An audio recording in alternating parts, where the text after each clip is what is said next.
नमस्कार दोस्तों, आप सभी का स्वागत है मेरी वाली जॉब चैनल पे। आज की इस वीडियो में हम बात करेंगे chief ministers good governance fellowship 2026 की, जो आई है छत्तीसगढ़ गवर्नमेंट की तरफ से। इसकी लास्ट डेट रहेगी 31 ऑफ मार्च और इसमें सैलरी मिलेगी 50,000 पर मंथ। चलिए देख लेते हैं इसका क्या है ओवरव्यू। ये फेलोशिप 2024 में स्टार्ट करी थी, जिसमें अभी इसका एक फर्स्ट बैच चल रहा है and this is the second batch for which they are recruiting. Main aim government का ये है कि इसमें यंग प्रोफेशनल्स को गवर्नेंस सिस्टम और पॉलिसी इंप्लीमेंटेशन के अंदर लाया जाए, ताकि एडमिनिस्ट्रेटिव एफिशिएंसी को इम्प्रूव किया जा सके। अब इसके फीचर्स की बात कर ले तो ये फुल्ली स्पॉन्सरशिप इसमें रहने वाली है। 50,000 पर मंथ का आपको स्टाइपेंड मिलेगा और इसमें इंटीग्रेटेड लर्निंग मॉडल टेक्निक इस्तेमाल की गई है, यानी कि इसमें आपके एकेडमिक्स के साथ साथ आपको as a government employee government department में काम करने का मौका मिलेगा। यानी कि आप इसमें थियोरेटिकल चीजें भी सीखेंगे, जिसमें आप आईआईएम के मेंटोर्स आपको सपोर्ट करेंगे और साथ ही साथ आप गवर्नमेंट मशीनरी में रहकर उसके काम को समझेंगे। अब इसमें देख लेते हैं इसका क्या ड्यूरेशन रहेगा। This is a 2 years course, जिसमें हम अगेन बोल रहे हैं आईआईएम रायपुर इसमें कोलेबोरेट कर रहा है गवर्नमेंट के साथ, और इसमें आपका सिलेक्शन है वो कैट स्कोर के बेसिस पे होगा। उसके बाद इसमें ग्रुप डिस्कशन रहेगा और फाइनली पर्सनल इंटरव्यू का प्रोसेस रहेगा। Main condition, this fellowship is only for Chhattisgarh domiciled candidate. तो अगर आप छत्तीसगढ़ से हैं और आप इस क्राइटेरिया के अंदर आते हैं तो आपको इस फेलोशिप के लिए जरूर अप्लाई करना चाहिए। और कोई ऐसे कैंडिडेट जो छत्तीसगढ़ से हैं, आप उन्हें भी इसके बारे में बता सकते हैं। अब बात करते हैं इसमें कॉशन डिपॉजिट की। क्योंकि ये 2 इयर्स का कोर्स रहने वाला है और गवर्नमेंट इसमें अच्छा खासा स्टाइपेंड दे रही है, तो इसमें इन्होंने कॉशन मनी रखी है 1 लाख रुपीस की, जो कि कंप्लीटली रिफंड हो जाएगी after the completion of this programme. Reservation policy again जो गवर्नमेंट के नॉर्म्स के अकॉर्डिंग होती है SC ST OBC के लिए, वो इसमें अप्लाई होगी। और एकेडमिक एलिजिबिलिटी की बात करें तो बैचलर्स डिग्री, सीई की डिग्री, CS और CME की डिग्री होनी चाहिए। For general category minimum requirement है 60% मार्क्स की, और रिजर्व कैटेगरी के लिए यही क्राइटेरिया 55% पे रखा गया है। तो जो भी प्रोफेशनल्स जिनका वर्क एक्सपीरियंस पहले पब्लिक पॉलिसी में रहा हो, गवर्नमेंट एडमिनिस्ट्रेशन में रहा हो, सोशल डेवलपमेंट सेक्टर में रहा हो, उन्हें इस फेलोशिप के लिए जरूर अप्लाई करना चाहिए। अब कैट रिलेटेड एलिजिबिलिटी की जो हमने बात करी थी, तो इसका क्राइटेरिया इन्होंने रखा है कि लास्ट के 3 इयर्स का कैट स्कोर आपके पास होना चाहिए, वो कंसीडर करा जाएगा। और अगर एक candidate more than once CAT के लिए अपीयर हुआ है, तो जो भी उसका हाईएस्ट कैट स्कोर होगा वो कंसीडर करा जाएगा। अब बात कर लेते हैं इसमें शॉर्ट लिस्टिंग और पर्सनल इंटरव्यू कैसे होगा। शॉर्ट लिस्टिंग सबसे पहले कैट स्कोर के बेसिस पे होगी, जिसका एक कट ऑफ परसेंटाइल बनेगा, और वो कट ऑफ परसेंटाइल आपका कैटेगरी वाइज बनेगा। जनरल कैटेगरी का अलग बनेगा और रिजर्व कैटेगरी का अलग बनेगा। उसके बाद आईआईएम अपनी वेबसाइट पे उस लिस्ट को डालेगा, और जिसका भी सिलेक्शन होगा उसको 1-to-1 बेसिस पे ईमेल के थ्रू इंटीमेशन जाएगा, और साथ ही आपके जो इंपॉर्टेंट डॉक्यूमेंट्स हैं उसके लिए भी आपको एक फॉर्मेट दिया जाएगा।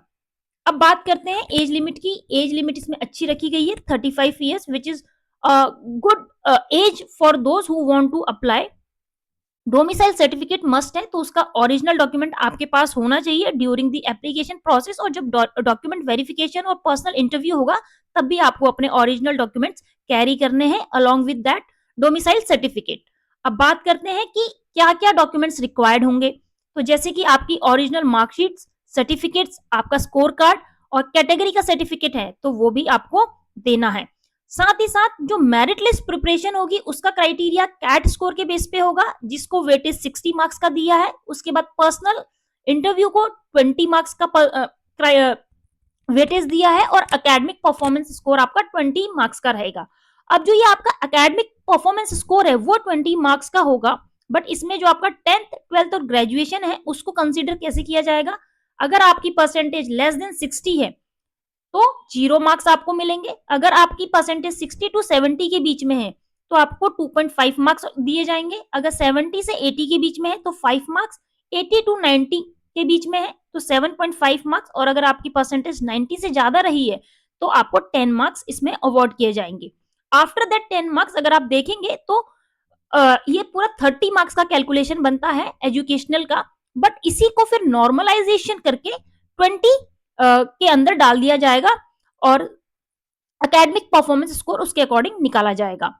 अब बात कर लेते हैं कि क्या-क्या इसमें इंपॉर्टेंट डेट रहने वाली है। एप्लीकेशन बताया, लास्ट डेडलाइन रहेगी आपकी 31 मार्च की और 16 और 17 अप्रैल के बीच में पर्सनल इंटरव्यूज के लिए आपको इंटीमेशन आ जाएगा थ्रू मेल।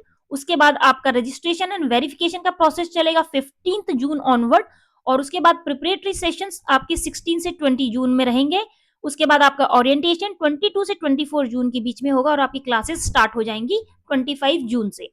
अब यहाँ पे क्लासेस क्यों होंगी?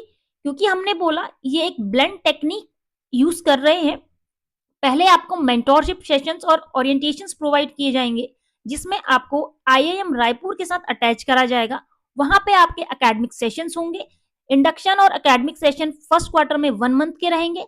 उसके बाद आपको गवर्नमेंट मशीनरी के अंदर एंगेज किया जाएगा जिसमें अलग अलग डिपार्टमेंट्स और अलग अलग सेक्टर्स में आपको आपकी पोजीशंस अलॉट करी जाएंगी। सिमिलरली सेकेंड क्वार्टर के अंदर भी आपका एकेडमिक सेशन रहेगा 2 वीक्स का। अगेन फिर से आप गवर्नमेंट मशीनरी के साथ एंगेज हो जाएंगे और एडमिनिस्ट्रेटिव वर्क में उनको हेल्प आउट करेंगे। फिर थर्ड क्वार्टर में भी इसी तरीके से आपकी क्लासेस चलेंगी, फिर से आप गवर्नमेंट डिपार्टमेंट के साथ काम करेंगे और उसके बाद फोर्थ क्वार्टर में भी आपका 2 वीक्स का एकेडमिक सेशन रहेगा। ऐसा ही फर्स्ट ईयर में चलेगा, ऐसा ही आपका सेकेंड ईयर में चलेगा और लास्ट में सेकेंड ईयर में आपकी 1 मंथ की फेलोशिप भी रहेगी जब आपका 8th सेशन होगा। इस तरीके से इसमें आपको पढ़ना भी है और इसमें साथ ही साथ आपको गवर्नमेंट मशीनरी के साथ काम करके उनकी एफिशिएंसी को बढ़ाने का काम भी करना है। अब बात कर लेते हैं अप्लाई कैसे करेंगे। अप्लाई करने से पहले आपके पास ईमेल आईडी और मोबाइल नंबर होना चाहिए जो एक्टिव फॉर्म में होना चाहिए। जब आप इससे रजिस्ट्रेशन करते हैं तो आपको यूजर आईडी के क्रेडेंशियल्स आपको मिलेंगे, उसके थ्रू आप लॉगिन करेंगे और जो भी डॉक्यूमेंट्स आपको चाहिए जैसे कि छत्तीसगढ़ का डोमिसाइल, कैट का score card, reservation certificate, 10th 12th और ग्रेजुएशन की मार्कशीट, आपकी फोटो और सिग्नेचर, ये तो या पीडीएफ फॉर्म में या जेपीजी फॉर्मेट में या जेपीईजी फॉर्मेट में या पीएनजी फॉर्मेट में आपके पास पहले से ही होने चाहिए या फॉर्म भरने से पहले ही इन्हें रेडी रखेंगे। उसके बाद जब आप लॉगिन करते हैं तो उसमें आपके पास 4 सेक्शन रहेंगे। पहला पर्सनल इंफॉर्मेशन का, सेकंड एकेडमिक इंफॉर्मेशन का, थर्ड प्रोफेशनल इंफॉर्मेशन का और fourth other information. Then finally आप इसे सबमिट करेंगे। चलिए अब देखते हैं अप्लाई करने के लिए हम कैसे अप्रोच करेंगे। Here I am showing you 3 links जिनको हम अभी one by one go through करते हैं। सबसे पहले हम देखेंगे इनडायरेक्ट लिंक को, लास्ट वन। जैसे ही आप इस लिंक पे क्लिक करते हैं you will be directed to this page और यहाँ पे आप अनाउंसमेंट सेक्शन है और यहाँ पे MBA in public policy and governance 2026-2028 लिखा है, इसमें आप अप्लाई करेंगे। तो क्लिक करेंगे तो ये आपके पास एक इंटरफेस आएगा, यहाँ से आप लॉग इन अपना स्टार्ट करेंगे या रजिस्ट्रेशन स्टार्ट करेंगे।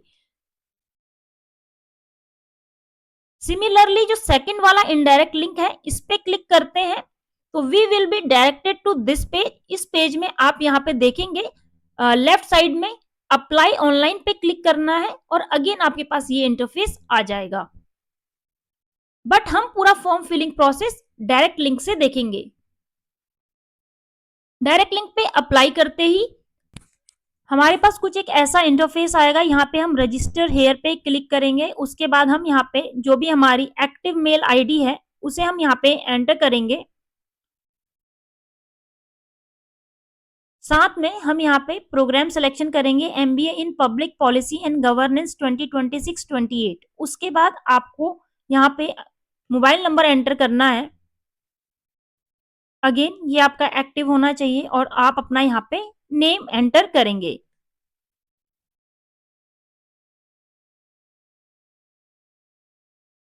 उसके बाद आप यहाँ पे डीओबी का सिलेक्शन करेंगे। एज क्राइटेरिया हमारे पास 35 ईयर्स का है तो उसके अकॉर्डिंग हम कुछ ऐसे ही रैंडमली एक एज सेलेक्ट कर लेते हैं और उसके बाद हम इसे वेरीफाई करेंगे। प्रोसेसिंग होने के पास आपके पास एक टोकन आएगा आपकी मेल आईडी पे, आप यहाँ पे से ओके करेंगे। Then you will enter that token in this cell. आपके पास ये टोकन एक स्ट्रिंग की फॉर्म में आएगा तो आपको सिंपली से कॉपी करना है और पेस्ट करना है और उसके बाद आपको पासवर्ड बनाना है। अगेन आप उस पासवर्ड को कंफर्म करेंगे। Then you will click on sign up. Here आपका रजिस्ट्रेशन सक्सेसफुल हो चुका है और आपको अब लॉगिन आप कर सकते हैं, तो आप इसे ओके करेंगे। अब यहाँ लॉगिन पे आप अगेन वही अपनी ईमेल आईडी डालेंगे, जो आपने पासवर्ड क्रिएट किया है उसे एंटर करेंगे।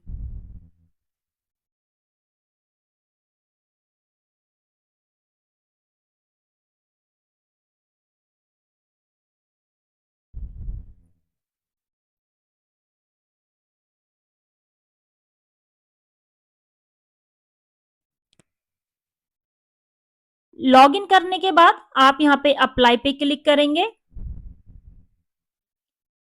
और यहाँ पे आप अपना प्रेफरेंस डालेंगे।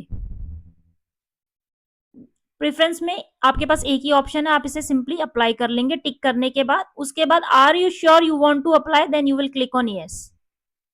यहाँ पे आप एडिट एप्लीकेशन करेंगे। उसके बाद आपको ऐसा एक डैशबोर्ड मिलेगा आपके अपने नाम से, जो भी आपकी ईमेल आईडी है उससे, और यहाँ साइड में आपके लेफ्ट साइड में एक पैनल दिखेगा जिसमें आपकी personal, educational, experience, references and exam qualified and finally आपको डिक्लेरेशन फिल करना है। चलिए हम इसे एक बार स्टेप वाइज समझ लेते हैं। पर्सनल इंफॉर्मेशन में आपसे कैट का रजिस्ट्रेशन नंबर, आपका first name, last name, middle name, gender, blood group, nationality, DOB, birth proof, domicile certificate, category, आपका स्टेटस मैरिटल का भी और पीडब्ल्यूडी का भी, गार्जियंस और फादर्स नेम, उनका फोन नंबर, उनका occupation, that relation with that guardian, address, और उसके बाद आप किस कम्युनिटी से बिलोंग करते हैं, कितनी एनुअल इनकम है, ये सब आप सेव करेंगे। उसके बाद आपकी कम्युनिकेशन डिटेल्स, जिसमें कि आपका फोन नंबर आएगा, आपका प्रेजेंट एड्रेस आएगा, पुलिस स्टेशन आएगा, डिस्ट्रिक्ट, पिन कोड, विलेज, और उसके बाद आपका परमानेंट एड्रेस भी आएगा। अगर सेम है then you will put a tick on this. उसके बाद आपकी आइडेंटिटी डिटेल्स में आपसे आधार कार्ड मांगा गया है, वोटर आईडी कार्ड का नंबर मांगा गया है, और पासपोर्ट का नंबर और उसकी वैलिडिटी। साथ ही साथ आपको अपनी प्रोफाइल इमेज अपलोड करनी है और सिग्नेचर अपलोड करना है। देन आप सेव डिटेल्स कर लेंगे। This will be your first section. उसके बाद आपकी एजुकेशनल डिटेल्स भी देख लेते हैं, और उससे पहले आपको ये इंस्ट्रक्शन है जो हमने ऑलरेडी पीपीटी के अंदर कवर करी हुई है। तो आप यहाँ पे ऐड क्वालिफिकेशन करके वन बाय वन अपनी सारी डिटेल्स को फिल कर लेंगे। I am just showing this as a sample, ताकि आपको पहले से पता हो कि हमें क्या क्या डिटेल्स रेडी रखनी है। स्टैंडर्ड यानी कि आपका क्लास कौन सा है, सपोज कर लीजिए हम लोग सीए ही डाल देते हैं। देन आप उसका क्वालिफिकेशन का name, school, discipline, year of passing, type, type में आपका परसेंटेज है या सीजीपीए है, highest qualification, marks obtained. Then उसके बाद आप इसका सर्टिफिकेट अपलोड करेंगे, और इसी तरीके से आप अपनी क्वालिफिकेशंस को यहाँ पे एड ऑन करके सारी डिटेल्स यहाँ पे फिल करेंगे। थर्ड सेक्शन है आपका एक्सपीरियंस से रिलेटेड। आपका वर्क एक्सपीरियंस है तो आप ऑर्गेनाइजेशन का नेम डालेंगे, लोकेशन, क्या डेजिग्नेशन रही, आपने कब से कब तक जॉब करी, कितने साल का, मंथ का आपको एक्सपीरियंस है। ऐड रो करके आप आगे बढ़ेंगे और अपने एक्सपीरियंस डिटेल्स को सेव करेंगे। क्योंकि आपके पास एक्सपीरियंस है तो आपके को यहाँ पे रेफरेंसेस भी देने हैं। जिनके पास एक्सपीरियंस डिटेल्स नहीं है वो लोग यहाँ पे अपने कॉलेज लेवल के रेफरेंसेस भी दे सकते हैं। देन इसको भी आप सेव करेंगे। उसके बाद एग्जाम क्वालिफाइड, जो कि यहाँ पे इंपॉर्टेंट है, CAT is a mandatory condition, तो आपने कब वो पास किया, उसका आपका रजिस्ट्रेशन नंबर, उसमें ईमेल आईडी, आपका वीएआरसी क्या स्कोर रहा था, उसका परसेंटाइल, ये सारी डिटेल्स आप फिल करेंगे और इसको भी आप सेव कर लेंगे। Finally you will put a tick on the declaration कि आपने जो भी इंफॉर्मेशन यहाँ प्रोवाइड करी है वो सही है, और कोई भी मिसलीडिंग इंफॉर्मेशन होती है तो आपके वो कैंडिडेचर को डिस्क्वालीफाई करवा सकती है। इसका आप सबमिशन देंगे, इसे सबमिट करेंगे। उससे पहले आप इसे प्रीव्यू ले लेंगे। प्रीव्यू करने से आपके पास जो भी आपने अपना फिल करा है वो इस तरीके से आ जाएगा। इसमें आप प्रिंट की कमांड दे देंगे और इसे अपने पीडीएफ में सेव कर लेंगे। फाइनली सबमिशन करेंगे। आप इस लॉगिन आईडी को यूज करेंगे फ्यूचर में भी, ये आपके लिए एज अ डैशबोर्ड काम करेगा। यहाँ पे आपका एप्लीकेशन सेव हो जाएगा। उसके बाद आप इसे लॉग आउट कर सकते हैं और कंप्लीटली फिल होने के बाद जब आप अपने माई एप्लीकेशन वाले सेक्शन पे जाएंगे तो आप यहाँ से अपने एप्लीकेशन को व्यू भी कर सकते हैं, एडिट भी कर सकते हैं। उम्मीद करती हूँ आपको ये वीडियो पसंद आई होगी। हमारी कंसल्टेंसी सर्विसेज को अवेल करने के लिए आप हमें डायरेक्टली मेल कर सकते हैं मेरी वाली जॉब @gmail.com पर। ऐसी ही लेटेस्ट जॉब अपडेट्स के लिए बने रहिए मेरी वाली जॉब चैनल पे। धन्यवाद।